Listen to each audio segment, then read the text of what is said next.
Welcome to the Learning Pines YouTube. We hope this video helps. You start now by checking the obvious audio paths, raise media and system sliders, and make sure mute is off.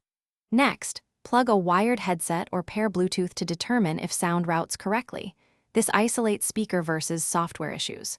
Once done, reboot the phone to clear temporary glitches and immediately boot into safe mode to see if a third-party app caused the problem. Make sure to note any recent app installs or updates while you proceed. Now focus on the core fixes. Open settings and clear cache for the offending media app, then reset its audio permissions so the app can access microphone and playback. Update Android and carrier firmware to ensure audio drivers are current and inspect sound settings. Toggle Dolby Atmos, adapt sound, and separate app volumes to verify behavior.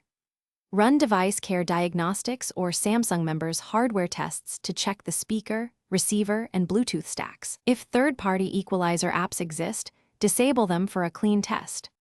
Finish by backing up your data, then perform a factory reset only if prior steps failed. This removes deep software corruption. After reset, reinstall media apps from trusted stores, restore your backup, and recheck system sound settings.